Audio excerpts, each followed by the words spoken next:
Last 5 years లో కూడా police department అన్ని రకాలుగాను కూడా నష్టపోయింది.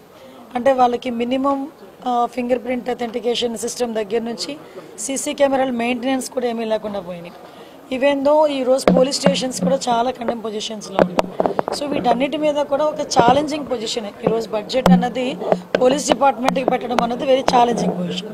అయినప్పటికీ కూడా గౌరవ సీఎం గారు ప్రత్యేకంగా పోలీస్ డిపార్ట్మెంట్ మీద దృష్టి పెట్టడమే కాదు, లా అండ్ ఆర్డర్ని కూడా స్టిమ్యులేట్ చేయాలంటే వాళ్ళకి ఇవ్వాల్సిన ఎక్విప్మెంట్ కానీ వాళ్ళకి ఇవ్వాల్సిన ప్రొవైడ్ చేయాల్సిన అన్ని ఫెసిలిటీస్ ఇవ్వాలి. కాబట్టి ప్రత్యేకంగా సీసీటీవీస్ కెమెరాస్ గురించి కానీ డ్రోన్స్ గురించి కానీ అదేవిధంగా ఇప్పుడు మనకి ఈగల్కి సపరేట్గా ఫండ్ అలొకేట్ చేయడం కానీ సైబర్ క్రైమ్ పోలీస్ స్టేషన్స్ ఏర్పాటు చేయడానికి కానీ వీటన్నిటికీ కూడా బడ్జెట్లోనే సానుకూలంగా స్పందించాల్సిందిగా మేము కోరుకున్నాం. అదే విషయాన్ని ఈరోజు మేము పర్టికులర్గా ఈరోజు ఫైనాన్స్ మినిస్టర్ గారి దగ్గర కూడా కూర్చున్నాం. నాకు తెలిసి లాస్ట్ 5 years ఇటువంటి మీటింగ్ జరిగి ఉండదు. ఎందుకంటే డిపార్ట్మెంట్కి ఎలాకేషన్కి ఒక 5% పెంచేసి పంపించేసే పరిస్థితులు తప్పించి ఏ రోజు కూడా డిపార్ట్మెంట్స్ దగ్గర నుంచి ముందుగా ప్రపోజల్స్ తెప్పించుకొని అది ఎంతవరకు ఇంప్లిమెంట్ అవుతుంది, ఎంతవరకు మనం చేయగలమని ఒక ముందే అవగాహన తెచ్చుకొని ఈరోజు బడ్జెట్ ప్రవేశపెట్టడం అన్నది ఎన్డీఏ గవర్నమెంట్కే చెల్లింది. ఈ విషయంలో బడ్జెట్ కూడా మ్యాక్సిమం ఈరోజు ఆక్టోపస్ దగ్గర నుంచి గ్రేహౌండ్స్ దగ్గర నుంచి మనం ఏర్పాటు చేసుకోవాలి, గ్రేహౌండ్స్ని మనం నిర్మించుకోవాలి. ఇవన్నీ కూడా న్యూ ఛాలెంజెస్ అన్నీ ఉన్నాయి. ఆ ఛాలెంజెస్ అన్నింటినీ కూడా మనం అందరం కూడా పూర్తి చేయాలనే ఉద్దేశంతోనే ఈరోజు బడ్జెట్ మీటింగ్ కూడా కొనసాగింది. రాబోయే బడ్జెట్లో పోలీస్ డిపార్ట్మెంట్కి మంచి చేకూరుతుందని మాత్రం నేను కోరుకుంటున్నాను. లేదండి, డిఫరెంట్ ప్రపోజల్స్ అన్నీ ఉన్నాయి. ఇంకొన్ని ప్రపోజల్స్ కూడా రావాల్సినవి ఉన్నాయి. సో అన్నీ అయిన తర్వాత మీకు ఒక ఫిగర్ మెన్షన్. ఏం లేదండి, అది యాక్చువల్గా నేను మాట్లాడాను, మంత్రి గారితోనే మాట్లాడాను, డిపార్ట్మెంట్ వాళ్ళతో ఇక్కడ మాట్లాడాను. అది ఈరోజు ఇంకా ట్రేస్ అవుట్ అవుతుంది. బట్ కొంచెం నెగ్లిజెన్సీ కనిపించింది కాబట్టి డెఫినెట్గా అతని మీద చర్యలు తీసుకుంటారు. అంతే కదా, డిపార్ట్మెంట్ కాదు, ఆయన దగ్గర క్యారీ చేసే విషయంలో ఎక్కడో చిన్న అంటే మిస్యూజ్ అని కూడా కాదు, బ్యాడ్ లక్. ఏముంది, చట్టం తన పని తను చేసుకెళ్ళిపోతుంది. ఏదైనా తప్పు చేసిన వాడికి ఏదో టైంలో శిక్ష తప్పదు, వెళ్తుంది. దానికి మనం రకరకాల మనుషులు రకరకాలుగా మాట్లాడుతున్నారు. నిన్న వైఎస్ఆర్సీపీ వాళ్ళందరూ బయటకు వచ్చి డీజీపీ ఆఫీసులో మాకు రిప్రజెంటేషన్ ఇవ్వలేకపోయాము ఇలాంటి మాటలు మాట్లాడుతూ ఉంటే కర్మ సిద్ధాంతం అన్నది నాకేదో గుర్తొచ్చింది. కొన్ని కర్మ సిద్ధాంతాలు కూడా ఉంటాయి కదా. లాస్ట్ టైం మీకు వాళ్ళకి గుర్తు చేయాలి, మమ్మల్ని కనీసం డీజీపీ ఆఫీస్ గేట్ కూడా ముట్టుకొని ఇచ్చేవారు కాదు. మా పార్టీ ఆఫీస్ నుంచి మేము బయలుదేరితే అక్కడ ముళ్ళ కంచెలు లాంటి వేసి ఇనుప కంచెలు వేసేసి పోలీస్ ప్రొటెక్షన్ పెట్టేసి మమ్మల్ని లోపల కూడా వెళ్ళకుండా కిలోమీటర్ అవతలే మమ్మల్ని ఆపేసే పరిస్థితి. ఈరోజు చాలా మంది ఈ 7 నెలల కాలంలో డీజీపీని కలిసిన సందర్భాలు చాలా ఉన్నాయి. వైఎస్ఆర్సీపీ వాళ్ళు, ఇదే ఎక్స్ మినిస్టర్ సంబటి రాంబాబు వీళ్ళందరూ కూడా ఈ 7 నెలలు కూర్చోకూడదు, పడుకోకూడదు అవన్నీ. కానీ ఇప్పుడు కింద పడుకుంటున్నారు కదా 2 రోజుల నుంచి మరి. సో అందుకని ఆ పెయిన్ అగ్రవేట్ అయిపోయింది. అండ్ ఆయన్ని ఒకటే రూమ్లో పనిష్మెంట్ సెల్ లాగా అంటే మనం ఇంకా ఏమీ అసలు మన మీద అలిగేషన్ ఇంకా ప్రూవే అవ్వలేదు. ముందే పనిష్మెంట్ సెల్లో వేసేసి 22 hours ఆయన్ని లాక్డ్ డోర్లో పెట్టేసి ఎవరు కలవకుండా ఒక 60 కెమెరాలు కెమెరాలు పెట్టేసి అలా చేయటము ఎవరైనా చార్లెస్ శోభరాజో లేకపోతే పెద్ద పెద్ద క్రైమ్స్ చేసే వాళ్ళని చూసేటట్టుగా they are taking him to that level. So అది అంత ఇంత ఫాల్స్ కేసెస్లో అంత చేయడం అవసరం? ఇంకా ప్రూవ్ కూడా అవ్వలేదు కదా, మనం రిమాండ్ మీద కదా తీసుకొచ్చారు, ఇంకా అలిగేషన్స్ ప్రూవ్ కాలేదు కదా, మరి ఎందుకు అంత పనిష్ చేస్తున్నారు ఫిజికల్గా? అంటే ఇప్పుడే మేము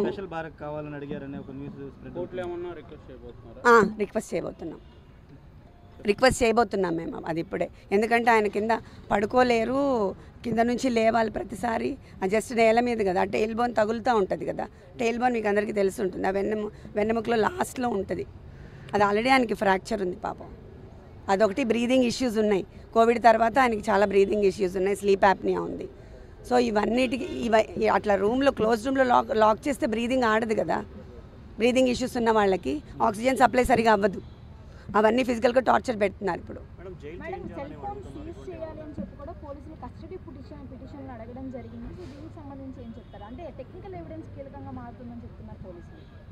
నాకు దీని గురించి ఐడియా లేదండి. సత్యవర్ధన్ అరెస్ట్ చేసి తీసుకున్నారు, రద్దు తీసుకున్నారు, స్టేషన్లోనే ఉంచారు. ఇప్పటికి వచ్చి ఎక్కడ మెజిస్ట్రేట్ ముందు కూడా హాజరుపరచలేదు. ఎలా చూస్తారు దాన్ని? అంటే ఆయన్నే కిడ్నాప్ చేశారనేది కదా కేసు. కానీ ఇప్పుడు అదే కదా చెప్తున్నాను, సత్యవర్ధన్ని మేము ఎందుకు కిడ్నాప్ చేశామంటే 20,000 కోసం అంట. అది అసలు ఏమైనా నమ్మశక్యంగా ఉందా? 2 సార్లు ఎమ్మెల్యేగా చేసి మాకు ట్రస్ట్ ఉంది, ఎన్ని కోట్లు ఖర్చు పెట్టాం, ఎంత సర్వీస్ చేసాం, మేము 20,000 కోసం చేస్తామా? అదంతా ఫాల్స్ కదా. దాన్నే ఫ్యాబ్రికేట్ చేసి ఇప్పుడు ఎక్స్టార్షన్ కింద చేస్తున్నారు. అంటే ఎందుకు సత్యవర్ధన్ని మెజిస్ట్రేట్ ముందు హాజరుపరచట్లేదు? 2 రోజులు బట్టి పోలీసులు అదే ఎందుకు చేయలేదు అనుకోవడానికి ఏముంది, అది వెరీ మచ్ ఎవిడెంట్ కదండి. ఎక్స్టార్షన్ కేసు ఫైల్ చేయడానికి వాళ్ళు అన్ని విధాలా ట్రై చేస్తున్నారు. సత్యవర్ధన్ ఒప్పుకోవట్లేదు అని తెలుస్తుంది కదా మరి, లేకపోతే వాళ్ళు సబ్మిట్ చేస్తారు కదా మెజిస్ట్రేట్ దగ్గర. దాంట్లో ఇంకా అనుకోవడానికి ఏం లేదు కదా. This is very straight. Pressure పెడుతున్నారని భావిస్తున్నారు మేడం. అంటే ఏదైనా థ్రెట్ జైల్లో వంశీ గారి థ్రెట్ ఉందా మీరు? అవును అది కూడా మేము సబ్మిట్ చేస్తున్నాం ఇప్పుడు మా పిటిషన్. అవును ఇంత ఫిజికల్గా అసలు ఏమీ లేకుండా, కేసే లేకుండా అలా సఫర్ చేస్తున్న ఫిజికల్ థ్రెట్ ఉంది కదా మరి. తెలియకుండా ఆయన్ని పెయిన్ఫుల్గా చేసి అందరి నుంచి వేరు చేసి 22 hours అదేంటి ఐసోలేట్ చేసి ఒకటే రూమ్లో పడేయడం అనేది ఎట్లయినా ఎలా ఉంటాం మనం అంతసేపు? ఆయన అంత పబ్లిక్లో ఉండే మనిషి. 60 కెమెరాలు పెట్టారు మేడం, 60 సీసీ కెమెరాలు పెట్టారు. చాలా సీసీ కెమెరాలు పెట్టారని విన్నాను నేను. I don't know, I'm sorry. అదే చెప్పారు, మెంటల్గా బాగానే ఉన్నారు, ఆయన స్ట్రాంగ్ ఉన్నారు. ఆ టెయిల్ బోన్ పెయిన్ నేను కింద పడుకోలేకపోతున్నాను. అండ్ ఆల్సో ఐసోలేట్ చేసిన 22 hours లాక్ చేసేసి నాకు బ్రీదింగ్ ప్రాబ్లంగా ఉందని చెప్తున్నారు. నో నాకు ఐ మీన్ ఆ వివాంటాలో అండ్ నోవటెల్లో కంప్లీట్గా నిన్న ఆక్యుపైడ్ అంట. సో దట్స్ వై అదొకటి ఖాళీ ఉంటే నేను వెళ్ళాను. కానీ అసలు వాళ్ళు వస్తారని కూడా నాకు తెలీదు. I'm not aware of all this. Jail అధికారులు చెప్తూ అన్ని ఫెసిలిటీస్ బాగానే ఉన్నాయి, ఎక్కడ ఇబ్బందులు ఏం లేవు, డాక్టర్లు కూడా అబ్జర్వేషన్లో ఉన్నారు. వాళ్ళు చెప్పింది నమ్ముతారా, వంశీ గారు చెప్పింది నమ్ముతారా మీరు? అలానే చెప్తారు. చాలా కేసులు రెడీ చేస్తున్నారు. అవును చేస్తారు కదా, చెప్పాను కదా ఇప్పుడు. అప్పుడు ఇది ఎక్స్టార్షనే పెద్ద ఫేక్, ఇంకా ఇంతవరకు ప్రూవ్ చేయలేదు. కేసులు పెట్టడానికి ట్రై చేస్తున్నారు, ఇంకా ఏం ప్రూవ్ కాలేదు. కానీ ఇంత ఫిజికల్ టార్చర్ గురి చేస్తున్నారు, ఫిజికల్ అండ్ మెంటల్. జగన్ గారు మీకు ఏమైనా ఫోన్ చేశారా? పార్టీ సపోర్ట్ మీకు ఎంతవరకు ఉంది? పార్టీ సపోర్ట్ చాలా ఉంది నాకు. అక్కడి నుంచే మాకు ఐ మీన్ లీగల్ సెల్ అంతా మనకి అక్కడి నుంచే వర్క్ అవుతుంది. బాగా హెల్ప్ చేస్తున్నారు. Thank you. జగన్ గారు మాట్లాడారా? మీతో మాట్లాడారు, ధైర్యంగా ఉండమని చెప్పారా? చెప్పారు నాకు. నెక్స్ట్ వీక్ ఆయనతో మీటింగ్ కూడా ఉంది. కలుస్తున్నారా? చెప్పారు. వంశీ గారు 2 సార్లు ఎమ్మెల్యేగా ఎలక్ట్ అయ్యి మాకు ఓన్గా మా అరుణ మెమోరియల్ ట్రస్ట్లో మా సొంత డబ్బుతో అన్ని కోట్లు ఖర్చు పెట్టి మేము సర్వీస్ చేస్తుంటే ఈరోజు జస్ట్ 20,000 కోసం ఆ కంప్లైనెంట్ సత్యవర్ధన్ అనే అతన్ని మేము ఎక్స్టార్షన్ చేసాము అని పెట్టారు. అది ఎంతవరకు నమ్మశక్యం అనేది నాకు అర్థం కావట్లేదు. జస్ట్ 20,000 కోసం అలా ఆ కేసు చాలా ఇదిగా ఫ్యాబ్రికేట్ చేస్తూ ఉన్నారు. ఆ అబ్బాయి మీద ప్రెషర్ తీసుకొచ్చి మనము 20,000 కోసం ఆ అబ్బాయిని అబ్డక్ట్ చేశామని అలా చాలా డిఫరెంట్గా ఫాల్స్ అలిగేషన్స్తో ఫ్యాబ్రికేట్ చేసేస్తూ ఉన్నారు. అండ్ మనము ఇక్కడ పోలీస్ థ్రెట్ ఉంది, ఐ మీన్ ఫిజికల్ థ్రెట్ ఉంది, అవన్నీ మనం చెప్పాము. ఇక్కడ వంశీ గారికి ఆ టెయిల్ బోన్ ఫ్రాక్చర్ ఉంది, అందరికీ తెలుసు. కొన్ని బ్రీదింగ్ ఇష్యూస్ అవన్నీ ఉన్నాయి.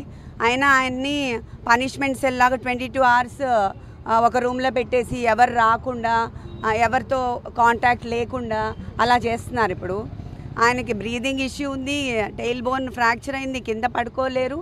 బట్ కావాలనే వాళ్ళు ఇట్లా పనిష్మెంట్ సెల్లో పెట్టి చాలా ఫిజికల్గా they are making him suffer అన్నమాట. సో ఇది ఎంతవరకు కరెక్టో అది మనకి పబ్లిక్ అందరికీ తెలియాలి అని నేను చెప్తున్నాను. ఇది ఫుడ్ అంతా నేను ప్రయారిటైజ్ చేయట్లేదు. మన హెల్త్ ఒకటే మేము చాలా ఇంపార్టెంట్గా చూసుకుంటున్నాము. ఫిజికల్ హెల్త్ కాకుండా వాళ్ళు మెంటల్గా కూడా ఆయన్ని అలోన్గా పెట్టి కొంచెం మెంటల్గా లో చేసి డిప్రెషన్ గురి చేయాలని ట్రై చేస్తున్నారు. సో మాకు ఆ ఫిజికల్ టార్చరు అండ్ ఆల్సో ఈ ఫాల్స్ అలిగేషన్స్తో ఎక్స్టార్షన్ పెట్టాలని అవన్నీ ట్రై చేస్తున్నారు ప్రజెంట్ కేసులో. సో అవన్నీ కూడా చాలా ఫ్యాబ్రికేట్ చేసి ఫాల్స్ కేసెస్ పెడుతున్నారు. ఆ ఫాల్స్ కేసు మీద ఈయన టార్చర్ చేయడం అది ఎంతవరకు ఐ మీన్ జస్టిఫైయబుల్ అని నేను అడుగుతున్నాను.